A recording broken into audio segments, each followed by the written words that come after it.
Hoy, Jen! Ikaw yung kumuha ng cellphone ko, no? Anong sinasabi mo? Hindi ah! Ikaw lang yung katabi ko sa tambayan eh. Wala naman ibang kukuha nun. Oo, magkatabi nga tayo. Pero hindi lang naman ako yung tao doon. Wala nang ibang pwedeng kumuha doon. Dahil tayong dalawa na lang ang natira nun sa tambayan. O, nasan yung pruweba mo? O ngayon, wala kang may pakita. Kaya wag kang magbintang basta-basta. Kung wala ka namang pruweba. Pwede ba? Ibalik mo na sa akin yun. Kasi padala yun sa akin ni Papa. Ano bang gusto mong ibalik ko sa'yo? Eh wala nga sa akin yung hinahanap mo. Kaya pwede ba? Umalis ka na dito. Anong problema dyan, anak? Ito kasing si Raytay. Pinagbibintangan ako na ako daw kumuha ng cellphone niya. Eh hindi naman ako yung kumuha. Bakit mo naman pinagbibintangan tong anak ko? May ebidensya ka ba na siya ang kumuha? Wala po, pero... Oh, wala naman pala eh. Umalis ka na nga dito at nanggugulo ka lang. Oo nga, baka gusto mo ipabarangay pa kita.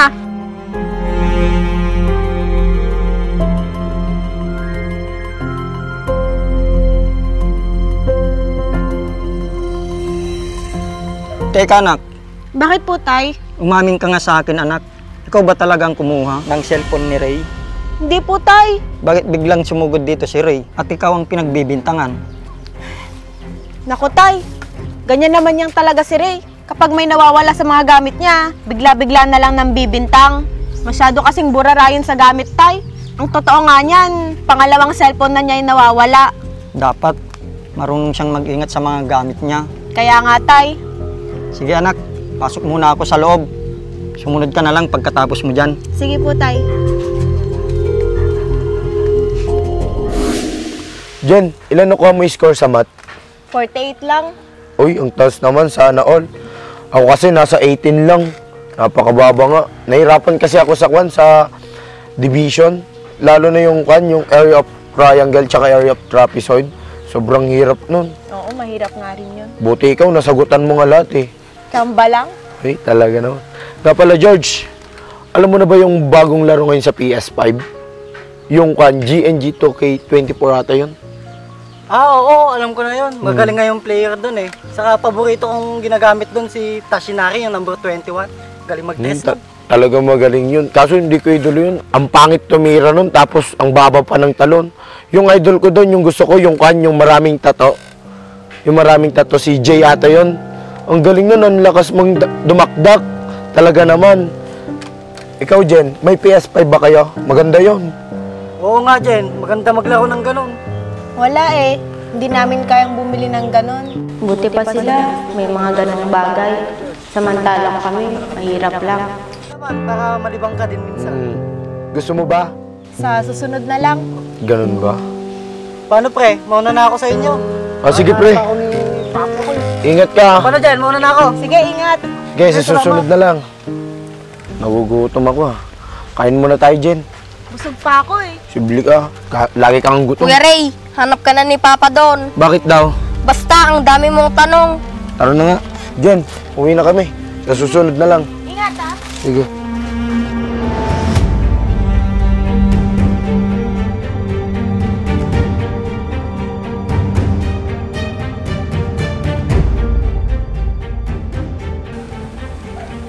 Mukhang maganda to ah. Swerte.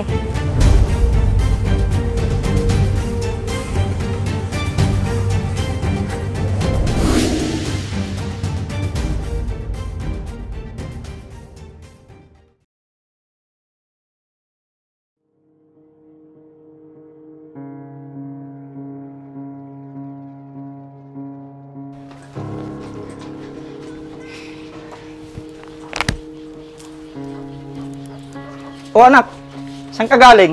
Diyan lang, Tay. Namasyal. Namili ng mga gamit. Tsaka pala, Tay. Ito po, 3,000. Aba, ang dami mong pinamili ah. At saka saan ka kumuha ng pera? May mga racket ako, Tay. Tsaka, alam mo na, may pandagdag gastos po ako sa school. Mabuti anak. Salamat dito. Malaking tulong sa akin to. Wala yun, Tay. Sige po, magbibihis na po ako. Sige anak. Laking pera nito ah.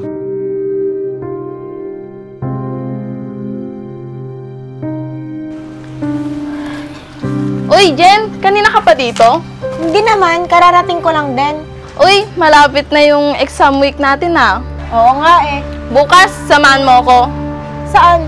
Magbabayad ako ng tuition. Sige.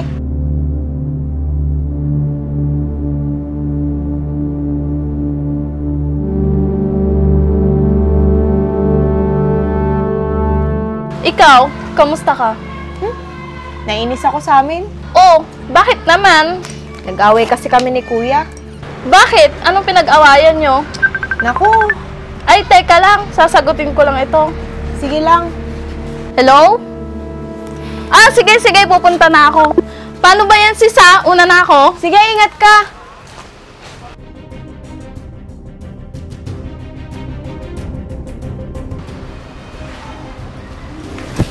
Ay nako, si Rose talaga.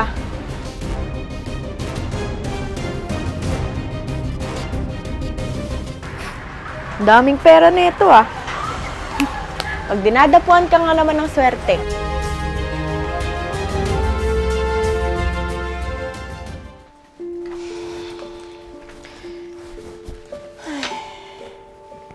Papasok ba ako o hindi? Batang yun talaga. Bunso! Kuya, Tumawag sa akin yung classmate mo kanina, si Rose. Tinatanong niya sa akin kung nakita mo daw yung wallet niya. wala akong nakita kuya. Eh, ikaw lang daw yung kasama niya kahapon nung nawala yung wallet niya. Ikaw talaga. Tapos nung binalikan ka niya, wala ka na doon sa plaza. Wala nga akong nakita kuya. Kung meron sana, edi binalik ko na. Ay, naku, Bunso. Siguraduhin mo lang ha, nakakahiya sa mama niya. Alam mo naman na sila yung tumutulong sa atin pag walang-wala tayo. Mamaya, malaking halaga yon. Ikaw talaga, umayos ka ha. Sige.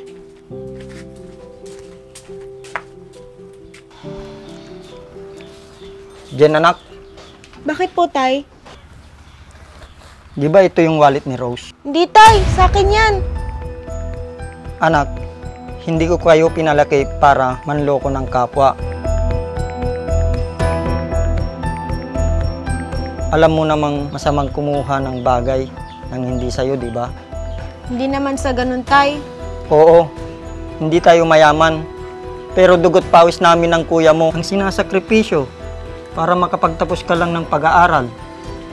Hindi niyo po kasi naintindihan, tay. Anak, anong dapat kong intindihin? Sana makontento ka kung anong meron tayo, anak. Dahil ang pagnanakaw, magiging refleksyon ng buong pagkatao mo. Paano? Kung ang pera ni Rose galing sa pinaghirapan ng pamilya niya, matitiis mo bang pagnakawan ng kaibigan mo? Di ba tinutulungan ka rin ni Rose kapag may problema ka? Opo, tay. Pasensya na po. At isa pa, anak, magsabi ka ng totoo. Ikaw rin ba ang kumuha ng cellphone ni Ray? Opo, tay. Hay nako, anak. Saan ba ako nagkulang sa pagpapalaki sa'yo? Pasensya na po, tay. Kaya pala madami kang pera. Siguro binenta mo yung cellphone ni Ray. Opo, tay. Nagawa ko lang naman po kasi yun dahil may mga bagay po akong gustong bilhin. Pero hindi ko po mabili-bili. Anak, tandaan mo tong sasabihin ko sa'yo. Kung meron kang bagay na gustong makamtan, dapat mo itong paghirapan, hindi kunin sa iba, na para lang masabi mo na meron ka. Opo, tay. Naintindihan ko po. O sige, anak, isuli mo na yan sa kaibigan mo. At saka humingi ka na rin ng tawad kay Ray. Opo, tay. Kaso, nahiya po ako. Anak, mas makakabuti kung aaminin mong totoo at hingi ka ng tawad sa kanila. Nakikita kong mababait ang mga kaibigan mo. Kaya maintindihan ka nila. Sige po, tay. Sige na, soli mo na yan. Opo, tay. Mauna na po ako. Sige.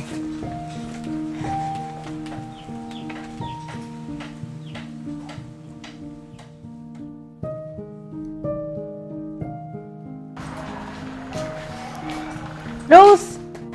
Pasensya ka na, Rose, ha? Masyado kasi ako nasilaw sa pera. Nainggit kasi ako sa'yo at sa mga kaibigan ko. Dahil nabibili nila yung mga bagay na gusto nila. Naiintindihan ko.